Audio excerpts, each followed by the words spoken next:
What size is that? Bilhin ko to pag malapit na kaming uwi. Chicken out chicken, Ito ang cute. Yun lang. Wala akong nabili sa sarili ko. Pang Pilipinas na to. Nothing but a mistake.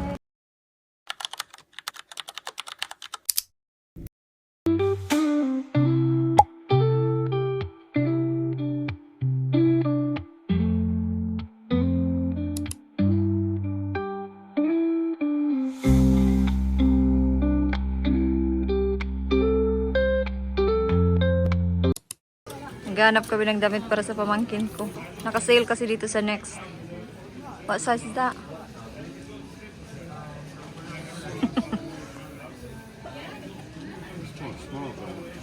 So, nandito ako ngayon sa H&M kasi naghahanap ako ng mga damit ni Kira.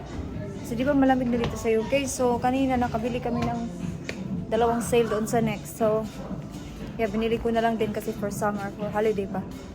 So, hanapin natin yung mga damit na napili ko online. Tingin-tingin si Dave ng sandal for holiday. Yeah, it looks alright. What size are you then? 10. Yeah, that's fine.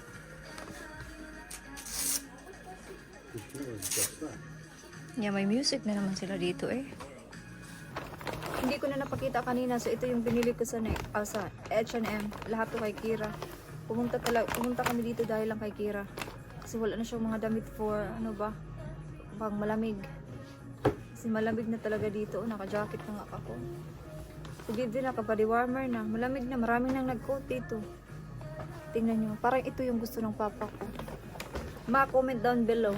Kung ito, parang ito yung gusto ni papa, parang may sintas daw. Ano, ito is na $39.99. Bilhin ko to pag malapit na kaming uwi. So, pupunta na tayo sa Primark. And then, pupunta din kami sa Mark Spencer after.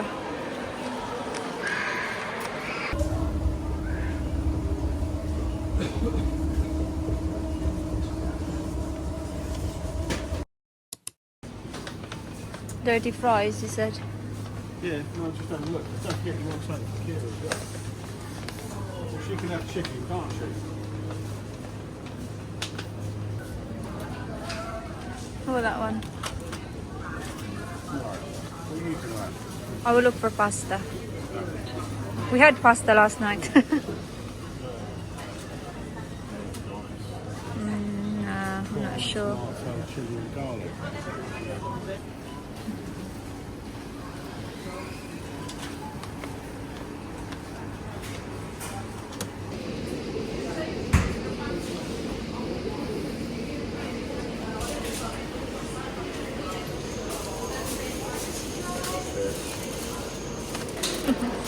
Gutom.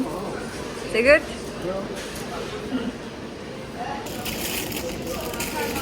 Oh, thank you. Thank you. Uwi na. Si Dib sa likod, oh. Gutom yan. So, may mga market dito pag weekend. So, bag, 16 pounds. So, 12 pounds. Parang Pilipinas din. Parang Divisoria ba? Mga fake na mga Coach, Gucci, oh. Sana all. May pulis, oh. Padakop ta sa pulis. Oh, Thai food.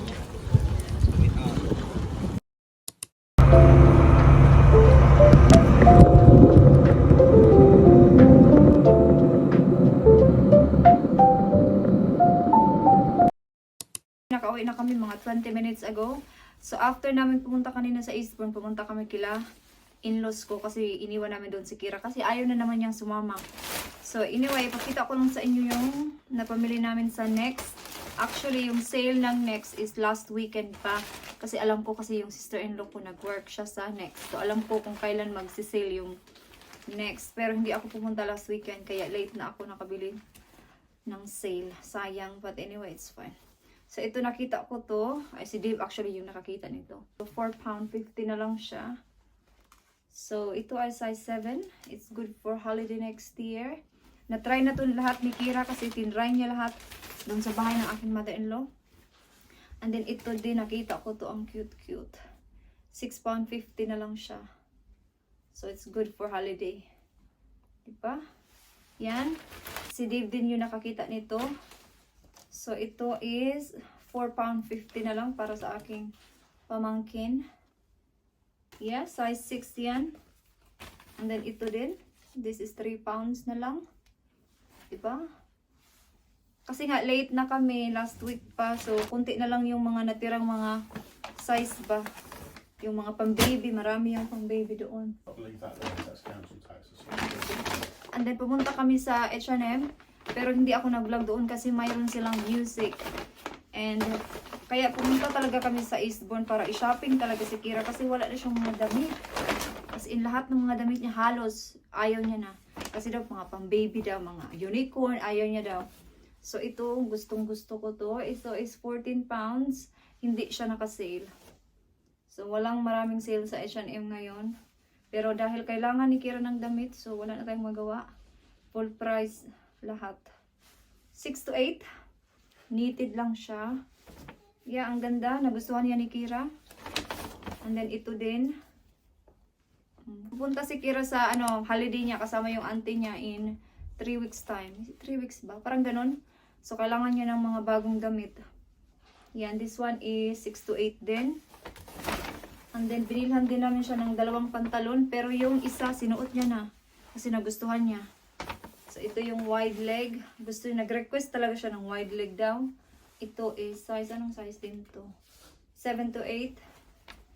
This one is $14.99. And then itong cargo pants na $9.99, 6 to 7. Kailangan ko itong labhan. The next one is Primark. Nagtingin-tingin lang kami doon sa Primark kung meron akong magustuhan. Ito, nagustuhan din to ni Kira. Favorite din niya to. Favorite niya kasi si Stitch. Kaya nung nakita ko to, sabi ko magustuhan niya to. Tinanggal na ni Kira yung tag kasi nagustuhan nga niya. Sabi niya i-keep daw niya. So yeah. And then itong mga t-shirts na £1.80 lang, pang layer lang ba? Ito is 7 to 8 or no, 8 to 9. Yeah, £1.30, parang ganun. £2.30. Yeah, pang ano lang ba, pang layer lang. Yan. And then ito din. Diba, ang ganda. Napaka-soft. And then ito. And then kumuha din ako ng leggings. Gusto ko sana kumuha ng black at saka yung cream kasi wala silang size na 8 to 9. Yung nandun kasi sa mga black is 5 to 6.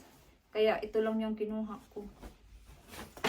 And then si Dave nag-ikot-ikot doon, nakita niya. Ito lang yung nabili ko sa sarili ko, oh. Pang holiday. So ito, alam niyo ba kung magkano na lang to? As in bargain na talaga siya. £2 na lang. And size ko din siya. Pang holiday. Sukat ko to mamaya. And then ito, wala siyang partner. May partner siya doon pero malaki. So ito, sabi ni Dave, kunin mo na kasi di ba pag nasa holiday ka, mag-short ka lang nito. Parang, like meron siyang pa-metal dito sa likod. Parang, itry ko to mamaya.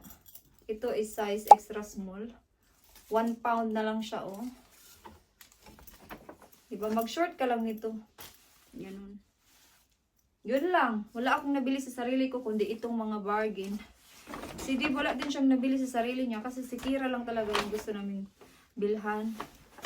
Kasi nga wala na siyang mga damit. Basura. I-keep natin yung resibo.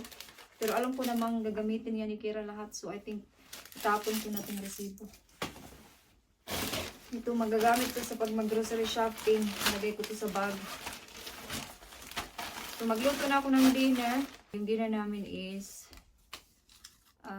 lechon manok, rice, at saka salad or I don't know. Basta magra-rice kaming dalawa ni Kira kasi nagluto ako ng manok ba. Mamaya pa yun mga 1 hour and a half. Kaya naghulang muna ako. So yan lang. Sulabhan natin to. Para masuot na ni Kira. Okidoki. Yun lang naman yung napamili namin. So yung nagastos namin kay Kira, mga £100 ata. And then sa akin, £3. After ko magtingin-tingin doon sa next, naghahanap ako ng magkasya ba sa akin pero wala na. Malalaki sila kaya hindi na ako bumili. Meron ako doong nagustuhan ng swimwear.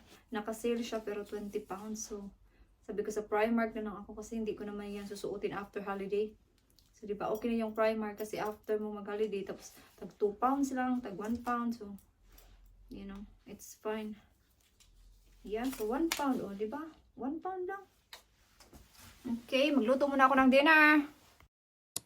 So, while nandito tayo sa kwarto, pakita ko sa inyo yung mga nabili kong mga chocolate ba.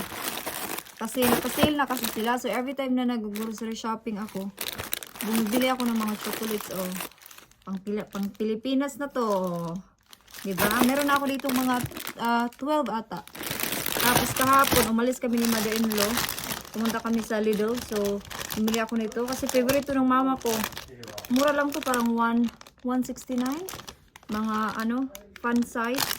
Bili pa ako nito. Pag pumupunta ako sa Morrison, pag mag-grocery shopping, bumibili ako ng 2 or 3. Kaya naipon na siya. Ganun yung ginagawa ko.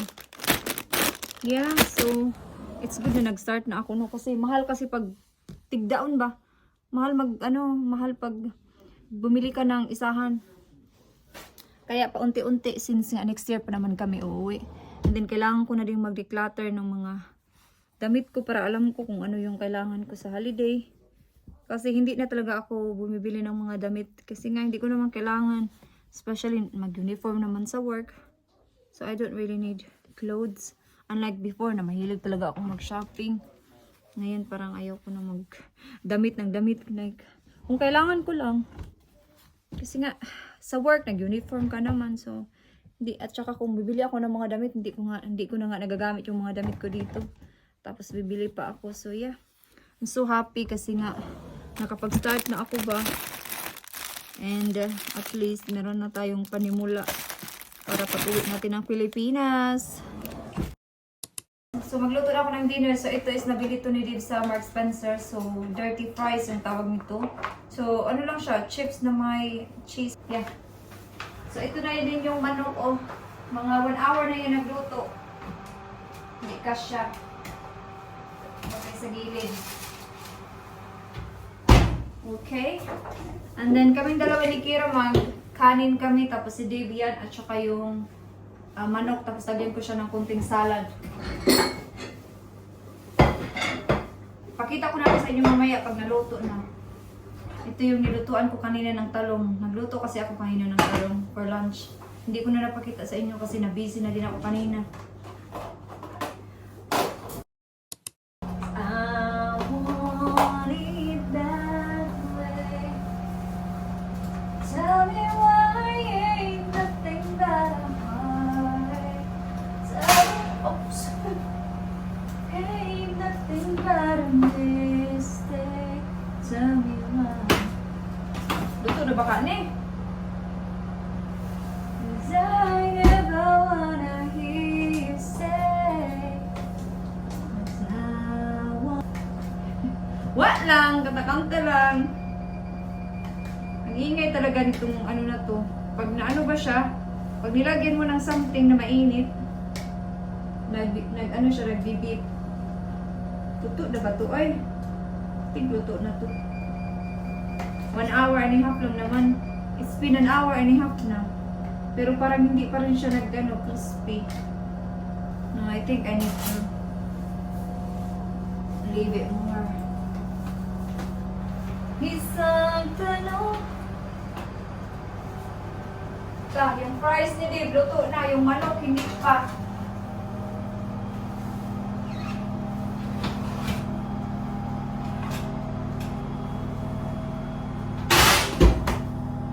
May maingay kasi nag-washing ako yung mga damit na nabili namin. Oh, yeah. What, is it good? Oh, yeah. Loads, isn't it? 22 pounds. 14 to 22. Si Dave nag-download ng TikTok. Kasi may ka-work daw siya na gumagamit ng TikTok ba, mag-shopping sa TikTok. So nag-download siya ng TikTok. Na-shock siya sa mga online shopping sa TikTok. Yung maliit ko na ring light, nabili ko yun sa TikTok, parang 69p lang. Free shipping na yun. Or dahil siguro first time ko bumili kaya naka-free shipping. I don't know. Si Kira nag-shower. Kira? You done? She's in the bedroom getting changed. Oh, she's in the bedroom now.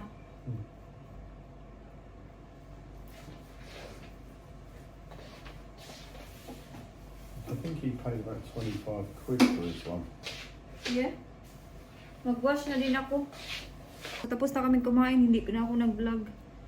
Nabusog ako. Anong oras na ba? Mag-8 na. Yeah, 7:45 na.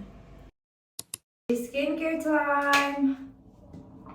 Nag-wash na ako ng aking mukha. Obviously, kasi mag-skincare na. Grabe ang hangin. Ito, nalaglag yung aking toner. Sayang.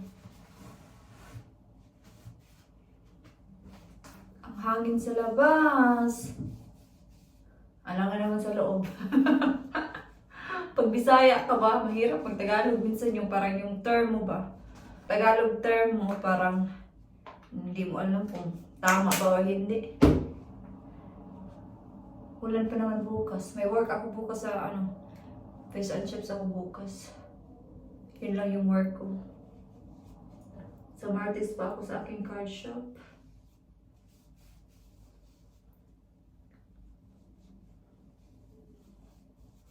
Sa kwarto na ako mag-cream. Dito lang ako sa CR mag-toner. Tapos nag-edit na rin ako ng video after nito.